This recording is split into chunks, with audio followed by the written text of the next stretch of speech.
Hablemos un poco de Venezuela, porque hace como 10 o 12 días que no le hemos prestado mucha atención al tema venezolano. Ya todo parece indicar Mm. que la oposición seria, ¿no? Porque hay algunos personajes por ahí con un disfraz de opositores, pero realmente sabemos que son personas al servicio de una cortina de humo del chavismo. La oposición seria parece haberse consolidado con una sola candidatura unificada detrás del diplomático Urrutia y queremos, me pareció ver ayer o antes de ayer la primera encuesta, no la vi el titular, creo que se ha medido ya la intención de voto de Urrutia versus Maduro y vamos a averiguarlo con nuestro próximo invitado. Así es, porque además hay ya encuestas que no dejan de resultar interesantes.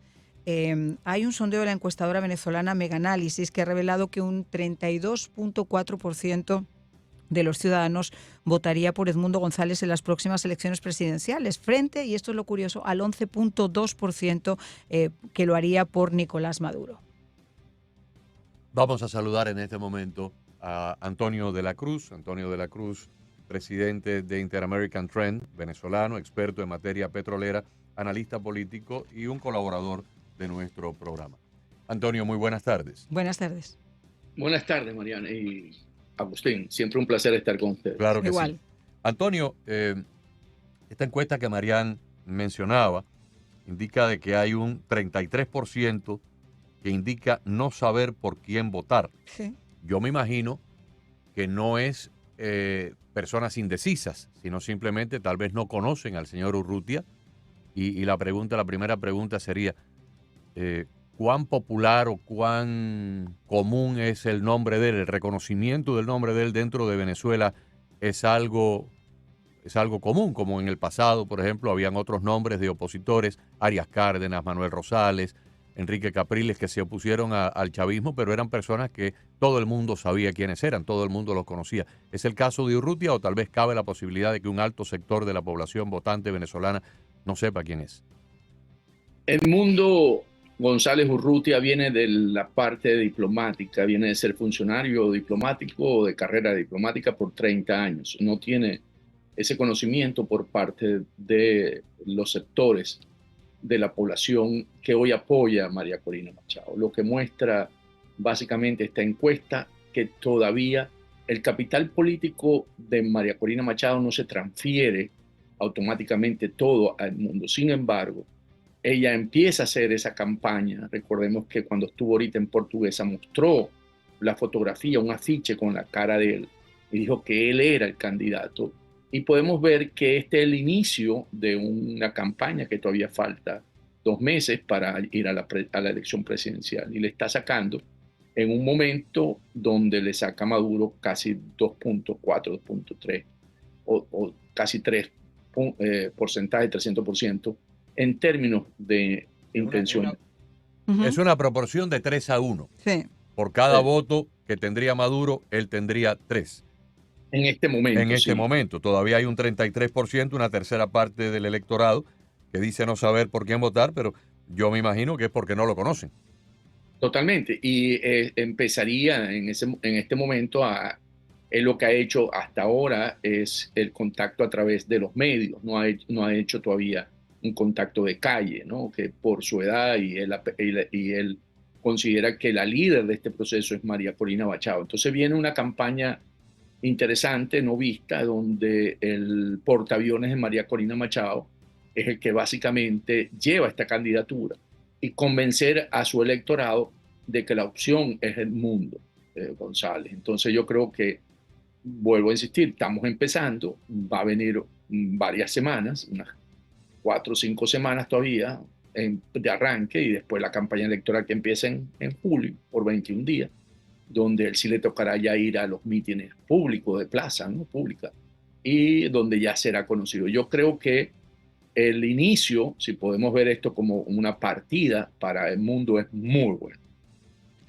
Yo quisiera preguntarte, Antonio, porque una de las dudas a nivel internacional que hay, que yo creo que también ha sido compartida aquí en varios medios de comunicación, con este tema de que Maduro obviamente tiene que pasar por su prisma quién puede ser su opositor político y quién no. Ya sacó 2 candidatas de la oposición, ahora parece ser que con Edmundo González están más o menos de acuerdo, pero lo que genera también son las dudas de que el pueblo de Venezuela al final, ¿qué va a votar? Va a votar por una figura de la oposición, pero en muchos casos por grandes desconocidos.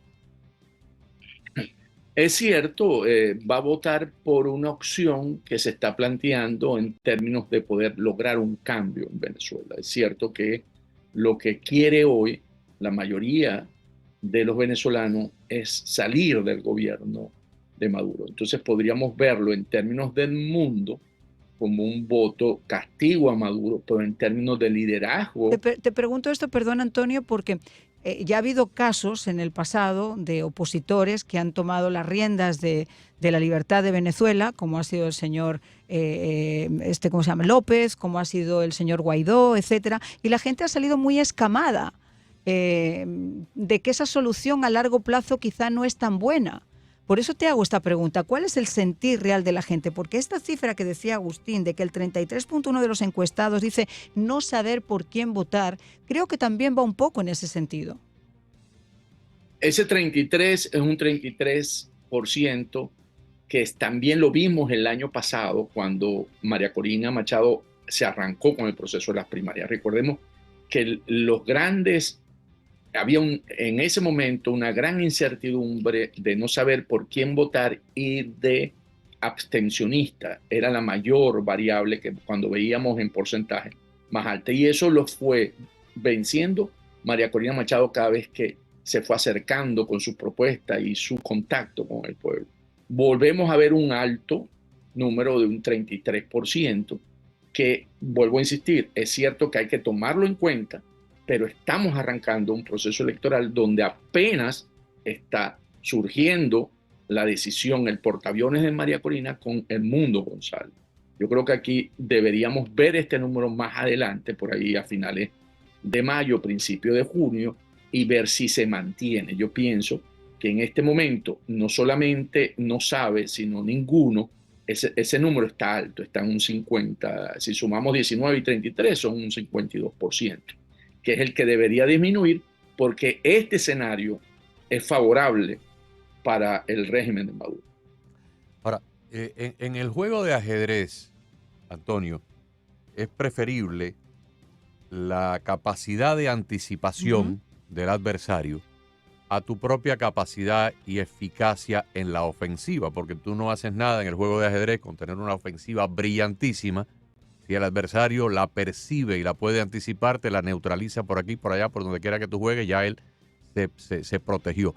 Entonces la pregunta sería, la carta, la baraja que María Corina saca con este señor González Urrutia, ¿fue algo que tomó por sorpresa al chavismo, a Maduro? Porque hasta ese momento, yo me imagino, ellos contaban, bueno, neutralizamos a María Corina con la inhabilitación. Tenemos a Rosales como una especie de cortina de humo ahí, una marioneta. Pero de pronto Rosales renuncia, Rosales apoya a González Urrutia, aparece este hombre de la nada, nadie lo esperaba, exacto. Fue una cosa así como que nos sorprendió a todos nosotros. Tomó esto por sorpresa y pilló infraganti al madurismo. Sí, la candidatura de González Urrutia surge como un elemento de sorpresa nuevamente, porque él había sido inscrito, recordemos, un día después que se cerró las inscripciones en el Consejo Nacional Electoral, y se da básicamente como un candidato para guardar el puesto, la tarjeta, se llama candidato tapa, y todo era en sentido de que él iba a estar ahí mientras se tomaba la decisión quién iba a ser su sustituto. Entonces, y se pensaba que iba a renunciar, que no estaba interesado en asumir esta responsabilidad. Ese día, cuando se va a cerrar el día para sustituir a los candidatos, ¿verdad? Que fue el viernes de la semana antepasada, él básicamente asume su compromiso, es convencido y asume el compromiso de ir con la tarjeta y ser el candidato, y es donde queda desubicado Manuel Rosales, que andaba buscando precisamente el apoyo de la tarjeta de la Mesa de la Unidad Democrática. Entonces, al no tener el apoyo de Manuel Rosales, se reconoce que no va a tener opción porque el candidato que tiene esa tarjeta es el candidato que es reconocido como la oposición seria, como lo dijiste al principio. Y entonces él decide apoyar a Edmundo González porque de otra manera su capital político iba a quedar por el suelo. Y recordemos que el próximo año hay elecciones de gobernadores en Venezuela y él aspira a repetir en la gobernación del estado Zulia. Entonces lo agarra por sorpresa. El Maduro y su equipo no sabe qué hacer. Es más, ayer ya Diosdado Cabello dice que es el candidato de la oposición porque se inscribió y cumple con todos los requisitos. Ahora, el alacrán Antonio Elharri se burlaba, se mofaba un poco de esta situación de Edmundo, en la que decía que la gente estaba votando por, digamos, la presencia de María Corina en cualquiera de los opositores a los que Maduro finalmente permitiera presentarse en esa elección, ¿no? Pero mi pregunta vuelve a ser la misma. Eso no deja de ser quizá un poco peligroso en el sentido de que, bueno, finalmente va a tener el apoyo de María Corina, porque María Corina sigue inhabilitada para poder presentarse, va a tomar el apoyo de la oposición, pero ¿y después qué? Y si Maduro le ha permitido de repente que él sea el candidato precisamente porque percibe el desgaste que puede haber por parte de la sociedad venezolana y de la gente de Venezuela fuera en el exilio, de ver que no tienen una salida ni un candidato claro que pueda competir de una forma libre en esas elecciones? Ahí planteas dos cosas, Mariana. Primero, Edmundo es un candidato de transición. ¿Okay? Sí, pero Guaidó también lo era. No, ya vaya. No, porque este es un candidato de transición en un momento donde si uno ve las variables como se están moviendo en Venezuela, va a ser muy difícil que Maduro le gane el mundo cuando uno ve una participación. Hay una alta participación del venezolano ahorita en la elección del 28 de julio. Si uno se abstrae ahorita y toma que porque han aceptado el chavismo o el madurismo esa candidatura, él debería de alguna manera ser el que gane la elección del 28 de julio. Entonces, ¿qué pasa? Que en ese sentido, por eso es de transición, porque Venezuela no entra en un proceso normal en términos de gobernabilidad, porque las estructuras del Poder Judicial y el Poder Legislativo se van a sostener todavía por lo menos un año más. La elección para renovar el Poder Legislativo, la Asamblea Nacional, es en el 2025.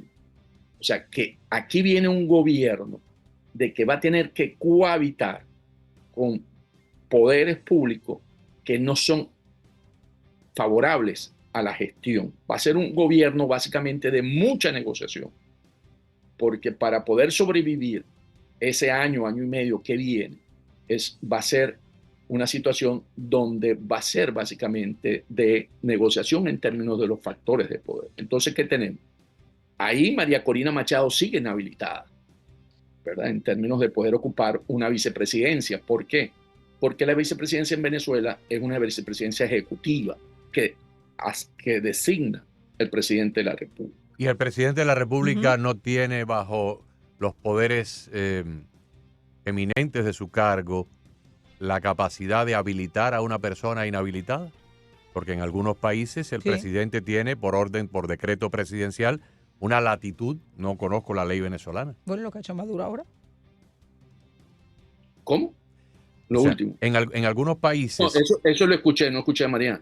No, que digo que es muy parecido entonces a lo que ha hecho Maduro. Ojalá el presidente tuviera la oportunidad de poder habilitarla. Maduro no lo hizo él, Maduro lo hizo a través de los tribunales. Sí, claro, pero unos tribunales obviamente que responden a él. No, en Venezuela el mecanismo de habilitarla, entrar por un proceso de enfrentar, por eso digo, va a ser de mucha negociación a los poderes, porque debemos recordar que esa Asamblea Nacional, el madurismo tiene más de la 2/3 parte, tiene el 100% asambleísta. Y pueden hacer lo que quieran con el 100% de la asamblea. Exacto. Porque, ¿qué va a ocurrir?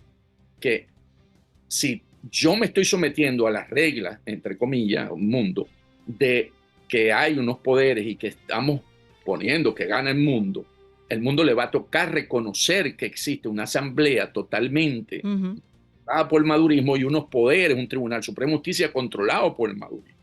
Y eso va a tomar un año por lo menos para poderlo, para ir a elecciones y poder, porque quien nombra los poderes en Venezuela es la Asamblea Nacional. O sea, inclusive los magistrados del Supremo los nombra la Asamblea. La Asamblea En este Nacional. momento sí, todo. ¿Qué peligro? Vamos a hacer, esto es muy difícil lo que te voy a preguntar, porque sería hacer una especie de disección o una especie de resonancia magnética del candidato en sí. ¿Y por dónde vengo? Vengo por la parte de las mezquindades humanas. Muchos líderes latinoamericanos que en su momento se presentaron como opositores al comunismo resultaron siendo de poca calidad humana. Y pongo un caso. En Nicaragua, en su momento, los que vivíamos aquí, yo no soy nicaragüense, pero estaba rodeado de compañeros nicaragüenses, amigos nicaragüenses, vecinos nicaragüenses.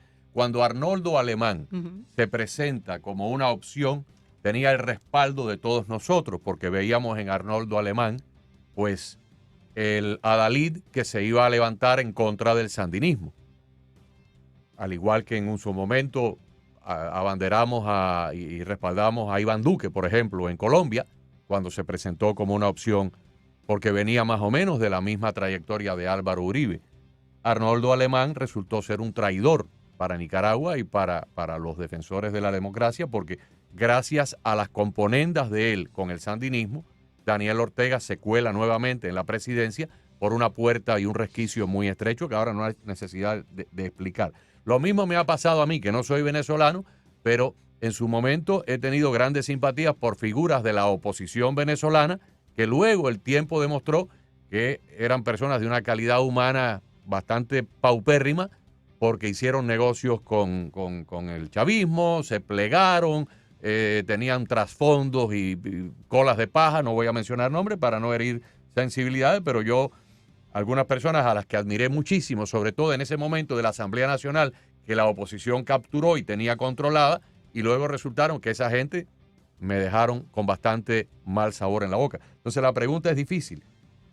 El candidato Urrutia, González Urrutia, es un hombre de principios, de valor, porque para estar metido en esa trinchera va a tener que tener una capacidad de soportar el fuego intenso que le van a tirar desde el madurismo.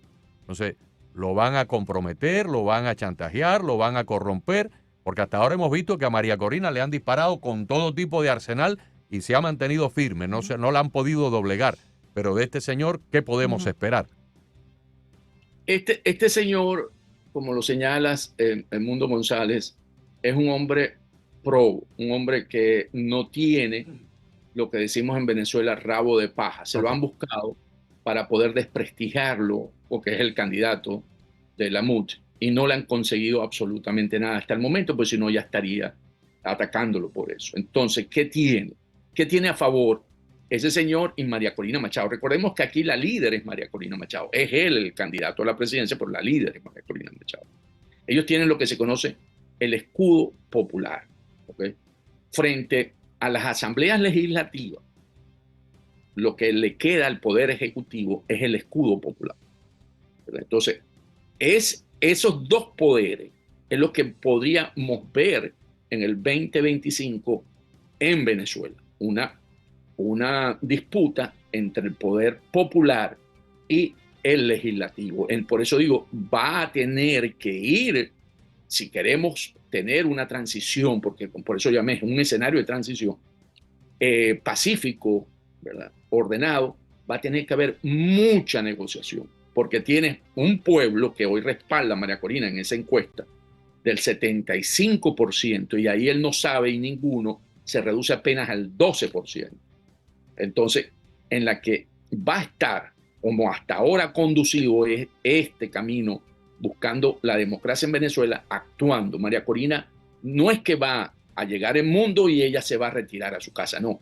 Ella va a seguir en su lucha política porque ella tiene un mandato por parte de ese pueblo que se le otorgó en la primaria. Entonces yo creo que aquí lo que vienen son escenarios muy importantes donde la comunidad internacional va a tener que estar pendiente actuando, porque esto apenas está empezando. Esto no es una solución el 28 de julio.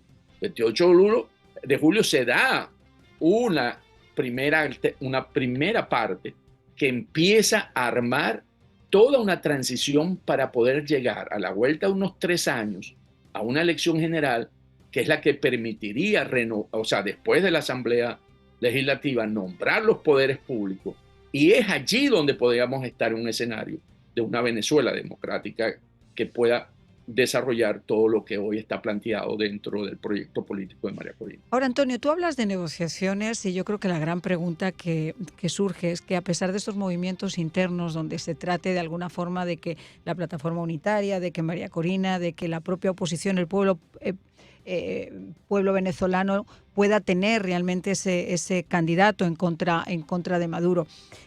La comunidad internacional está mirando también con los ojos un poco escépticos, y perdón que yo insista con este tema, pero tú ves a Estados Unidos, por ejemplo, cuando se habla de hacer valer las negociaciones, que se sentaron en una mesa, que pidieron que se cumpliera el acuerdo de Barbados, que han pedido 26.000 millones de veces que este señor sea consecuente con lo que comentó de tratar de hacer unas elecciones, entre comillas, lo más limpias y democráticas que se pueda, y que eso permita la habilitación de los candidatos de la oposición como María Corina. Se lo han saltado a la santa torera, les ha dado exactamente igual, y mientras tanto se habla de Citgo y se habla de sanciones que están supeditadas al petróleo. Quiero decir, dentro de Venezuela, honestamente, ¿cómo se ve esa posición de la comunidad internacional y cuán serio piensan que pueden ser esos acuerdos para que realmente pueda existir un candidato elegido por el pueblo y no alguien elegido por los alacranes en coordinación con esta narcodictadura?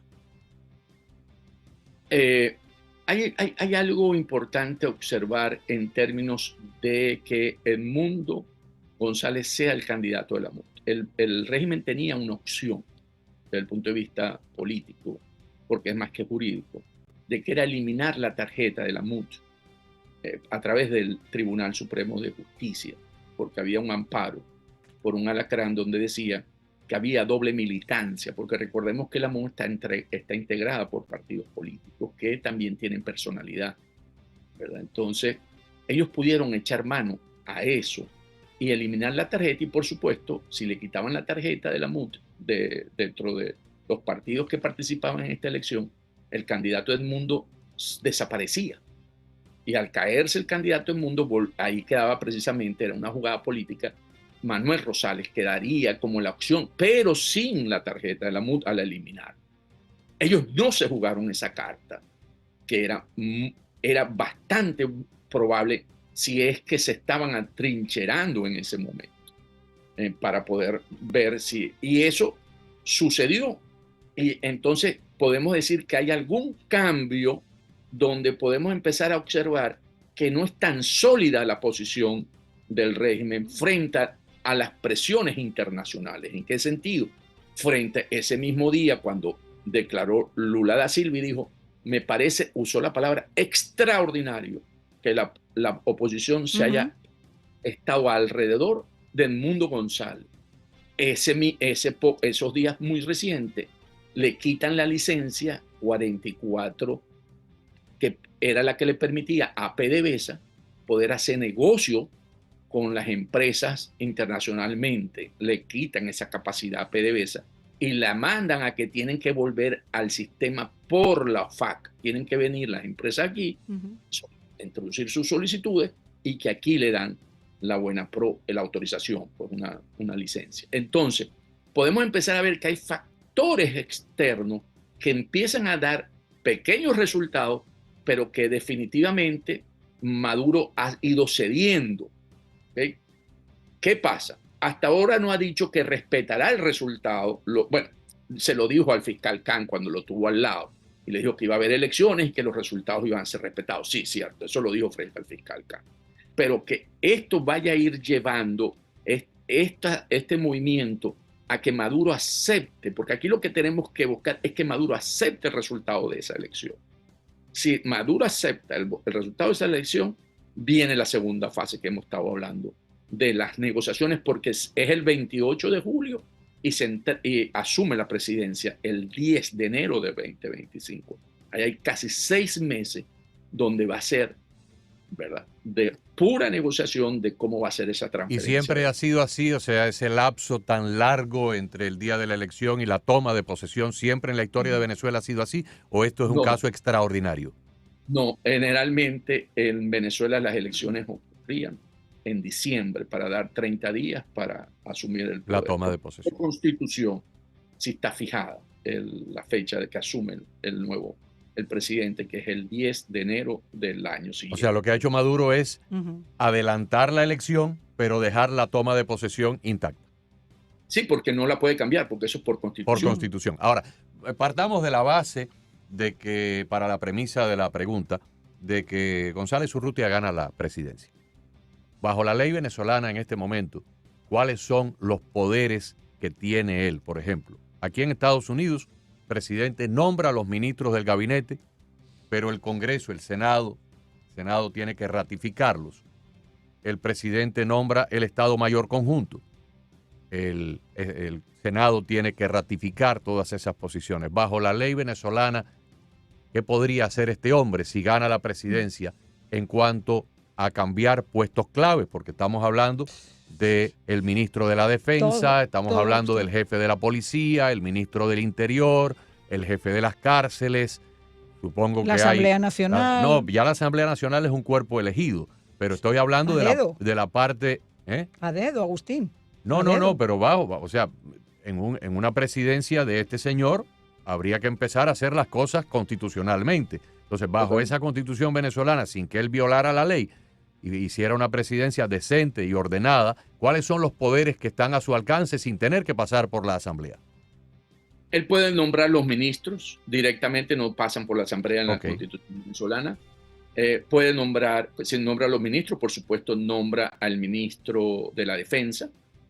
Ese va a ser un cargo clave, porque como sabemos, al estar con el manejo de un estado donde hay actividades ilícitas que están involucrados, parte del alto mando militar, yo creo que en esta transición va a tener que seguir Padrino López, porque sería llegar de choque, ir a una terapia de choque en el próximo periodo de corto de Mundo González puede generar más bien efectos contrarios, porque recordemos que el grupo que está saliendo del poder queda con poder económico y queda con algunas condiciones que se van a negociar seguramente. Entonces, aquí va a tener que, viendo así, estamos aquí montando un escenario. Yo pienso que el ministro de la Defensa va a tener seguro que el mundo o ratificarlo o llegar a un consenso con el alto mando militar, a quien recomienda para poder ir a una transición ahí. Me imagino que el ministro de Justicia y el ministro del Interior también van a ser puestos muy claves.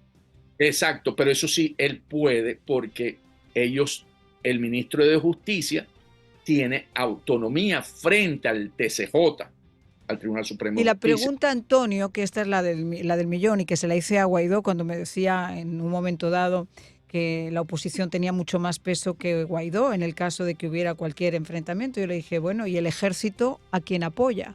Porque aunque Edmundo trate de nombrar a esos ministros en un montaje como es el que es Venezuela, donde todo está puesto a dedo, o directamente o indirectamente sacando del camino a los que podrían acceder a ese puesto.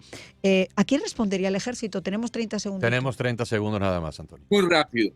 Si Maduro reconoce la elección del 28 y gana el mundo, el ejército se cuadra detrás del mundo porque Maduro es el comandante en jefe del ejército. Y por lo tanto, desobedecer eso es un golpe de Estado. Muy bien. Bueno, pues estaremos muy pendientes. Claro. Muchísimas gracias. Muchísimas gracias. Contamos contigo para que nos ayudes a desentrañar esta madeja. Siempre es un placer estar con ustedes. ¿Cómo no? Gracias. Antonio de la Cruz. 4 de la tarde, 46 minutos.